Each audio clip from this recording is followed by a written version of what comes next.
आज हमको एक पत्र मिला, उस पत्र के प्रश्न के साथ हम चर्चा करेंगे। पंडित आशुतोष जी हैं, भारत में रहते हैं। भारत में एक प्रदेश है राजस्थान में एक जगह है जयपुर, राजस्थान की कैपिटल है, वहां ही रहते हैं। इन्होंने पत्र भेजा, गुरुजी प्रणाम, हम आपकी कई दिनों से कथा लगातार सुन रहे हैं, बहुत से प्रश्नों के उत्तर हमें प्राप्त हुए। हम पूछना आपसे ये चाह रहे, सफल होने के लिए किन चीजों से बचना चाहिए? वैसे तो पंडित जी बहुत सी चीजों से बचना चाहिए आशुतोष जी, पर 3 चीजों से ज्यादा बचना चाहिए, नशा, नींद और नारी। अपनी वाली नहीं, दूसरी वाली की।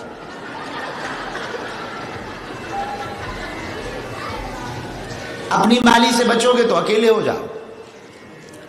पर आपने प्रश्न बहुत प्यारा किया कि किन चीजों से बचें कि हम सफल हो।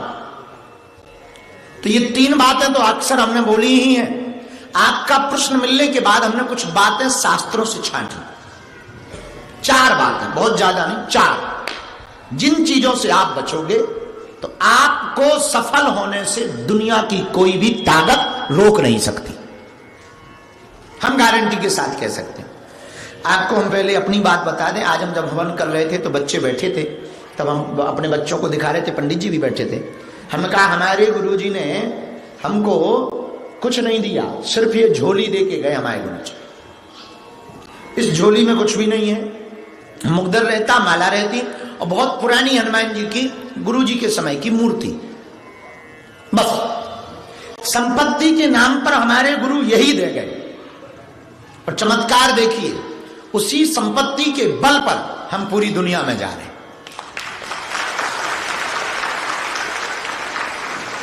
मात्र एक गुरु की कृपा हुई और जीवन बदला। तो आशुतोष जी, आपने पूछा कि हम किन चीजों से बचें, तो पहली तो 3 बातें हमने बोली थी। नशा से बचो, और नशा केवल दारू का नहीं होता है, गांजा फूंकने का भी होता है। गांजा फूंकने भर का नहीं होता, कावा का भी होता है। और केवल कावा का नहीं होता, गोलियों का भी होता है। और आशुतोष, ये नशे तो खाने वाले हैं, कुछ नशे भीतर भी होते हैं। सौंदर्य का नशा होता, पद का नशा होता, कद का नशा होता, मद का नशा होता, जाति का नशा होता, जगह का नशा होता, प्रतिभा का नशा होता, बोली का नशा होता, वार्ता का नशा होता, संबंधों का नशा होता। नशा बहुत प्रकार का होता है। यदि तुम्हें जिंदगी में सफलता पानी है तो एक सूत्र मान लो, तुम्हें जो भी है वो तुम्हारा नहीं है, भगवान का है। तुम सिर्फ इंस्ट्रूमेंट हो, बजा परमात्मा रहा है। नींद बहुत जरूरी है। डॉक्टर कहते 6 घंटे 8 घंटे बहुत आवश्यक है। जरूरी नहीं 6 घंटे 8 घंटे ही हो, पर जितनी हो वो बेहतर हो। क्वांटिटी से ज्यादा क्वालिटी। कई बार हम लोग 10 घंटे सोते हैं और ऐसे उठते हैं जैसे नींद कई दिनों से ना सोए, और कई बार 1 घंटा सोते हैं और ऐसे एकदम फ्रेश उठते हैं। तो इसका मतलब ये नहीं है कि नींद से महत्व है। नींद का कोई बहुत कारण नहीं है। आप कितना घंटे सोते ये महत्वपूर्ण नहीं है, कितना डीप सोते, गहरा सोते, ये महत्वपूर्ण है।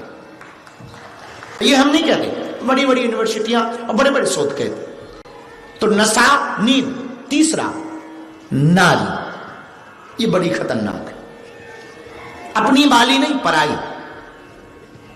कल हमको, हमने बोलना नहीं चाहिए, हमें एक बहुत प्रिय मिले, जहां हम रुके उनके बाहर एक मिले, हरे कृष्णा परंपरा, बहुत अच्छा मंत्र जपते हैं। वो बाहर हमारे कान में कहते हैं, गुरुजी अब हम तो अकेले ही हैं। उनका क्या हुआ?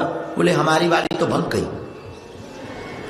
तो पता है हमने उनको कहा था, धक्का देके कहा, उनका भला हुआ। बोले क्यों? हमका भला हुआ, मटकी फूटी, पनिया भरन से छूटी। भला हुआ जो माला टूटी, भजन करन से छूटी। भला हुआ गई। अब अपने मन के राजा तो बने रहोगे, भजन करने का मौका भगवान। तो आज तो आपने पूछा कि किन चीजों से बचें जिससे सफल हो, ये बातें तो बहुत ऊपर लेवल की हैं। कुछ बातें हमने शास्त्र से निकाली जो आप लोगों के भी काम की हो सकती है, क्योंकि युवान बच्चे भी बैठे, पढ़ने वाली बेटियां भी बैठी हैं, और शायद दुनिया में ऐसा कोई आदमी नहीं है जो सफल ना होना चाहता, हर आदमी सफल होना चाहता। तो ये बात है बहुत काम की। पहली बात, कान भरने वालों से सावधान रहना। एक मंथरा ने राम राज्य को उजाड़ दिया था, सिर्फ कान भरे थे, और उसने कान में भरकर के सिर्फ यही कहा था, देख रही हो कैकेयी, कौशल्या की चाल ढाल बदल गई है, और अपने बेटा को राजा बनाकर तुम्हारे बेटे को गुलाम बनवाएगी। और हंसता खेलता राम राज्य उजड़ गया, और जो राम राजा बनने वाले थे वो वनवासी हो गए। याद रखना, ये महत्वपूर्ण नहीं है कि तुम कहां रहते हो, किसके साथ रहते हो, महत्वपूर्ण है कि तुम कैसे हो। समय बदलता, डेट बदलती, तिथि बदलती, उम्र बढ़ती, लेकिन सबसे बड़ी दिक्कत है तुम नहीं बदलते, इसलिए तुम्हारी जिंदगी में सफलता दूर रह जाती। इसलिए मेरे पागलों, तुम्हें जिंदगी में सफलता को प्राप्त करना है तो कान भरने वालों से सावधान रहना। ये कान भरने वाले वही कान में बोलेंगे जो इनके मतलब का होगा, जो इनके फायदे का होगा, और इनका फायदा खत्म तो ये तुम्हारे कान में वही बोलेंगे जिससे तुम्हारा विनाश। अगर भाई को तोड़ने में फायदा होगा तो कान भरने वाले तुम्हारा भाई से विरोध करवा देंगे, क्योंकि यदि भाई से विरोध नहीं होगा तो उनका संबंध प्रगाढ़ नहीं हो पाएगा कान भरने वाले का। और याद रखना आशुतोष, रामचरितमानस के चरित्र को अगर उठाया जाए, राम की जीत इसलिए हुई क्योंकि राम के साथ भाई था, और रावण की हार इसलिए हुई कि रावण का भाई राम के साथ था, विभीषण। इसलिए आज तो तुमने कहा कि हमको सावधानी क्या रखनी, तो पहली सावधानी तुम रखो, कान भरने वालों से बचो। फिर आप कहोगे कि हम अपना मूल्यांकन कैसे करें। मूल्यांकन कोई भी दूसरा व्यक्ति करेगा, वो अपने लेवल से करेगा, खुद का मूल्यांकन करना प्रारंभ करो, आत्म मूल्यांकन करो। तुम कहोगे हमें रिजल्ट चाहिए, रिपोर्ट चाहिए कि हम जो कर रहे हैं वो भला कर रहे हैं या बुरा कर रहे हैं, उसके लिए आत्म मूल्यांकन करो। किसी के मूल्यांकन के भरोसे मत रहो, क्योंकि जो भी मूल्यांकन करेगा वो अपने फायदे के लिए करेगा, और अपनी बातें लगा करके आपका मूल्यांकन की रिपोर्ट प्रस्तुत करेगा। तो पहली बात, कान भरने वालों से सावधान। इसका उदाहरण है कैकेयी, मंथरा। दूसरा, एकांत के पाप से बचो। यह बहुत महत्वपूर्ण बात है। हम लोग कई बार पाप इसलिए करते हैं कि कोई देख नहीं रहा, और यह सबसे घातक बात है। राम जी जब बन गए तो बन गए, तो सूर्पनखा आई राम जी के पास। सूर्पनखा कौन है? सूर्पनखा रावण की बहनी सूर्पनखा।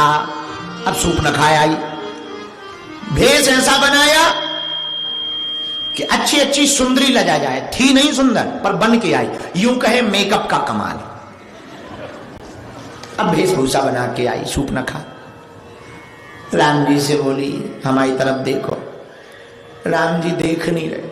अच्छा, उस आदमी को बड़ा बुरा लगता है जिसके लिए श्रृंगार करो वही देखे ना। कई लोग ऐसे होते हैं दिन भर श्रृंगारी करते रहते हैं कि लोग हमें देखें। तुमने कभी देखा बारातों में लोग इतने सज धज करके जाते हैं, इतने सज धज करके कई बार शीशे ही मना कर देता है कि बहुत फाउंडेशन हो गया, क्षमा करो। आओ। लेकिन आदमी तो आदमी। अच्छा, बारात में पता है तुम्हें लोग श्रृंगार करके क्यों जाते हैं? इसीलिए श्रृंगार करके जाते हैं कि लोग हमें देखें। और पूरी बारात में हमने बहुत बारीक से देखा है, कोई किसी को नहीं देखता, सब अपने आप को देखते हैं। कोई किसी को नहीं देखता, सब अपने आप को ही। इसका काला वाला हमारा लाल है, आओ ये तो पीले, इधर देखो हरा है हरा। कोई किसी को नहीं देखता है। अरे बहुत बुरी हालत है भैया, आओ राम जी बचाएं बोलो से। सबसे ज्यादा श्राप तो मेकअप वालों को मिलना है। ये ऐसी हालत कर देते हैं, बजरंग बली ही बचाएं बोलो जय हनुमान जी महाराज की। हमारा एक चेला था, भगवान की कृपा से वो बच गया। उसने पहले लड़की देखी, बड़ी भयंकर गोरी नारी थी। जिस दिन शादी होनी थी उसी दिन जो है जयमाला वरमाला के दिन में ही बरसात हो गई, पूरा मेकअप धुल गया, बच गया बेचारा। बीच शादी में से ही भग गया। उनका क्या हुआ? बोले गुरुजी भगवान की बहुत कृपा है। बोलो सीताराम।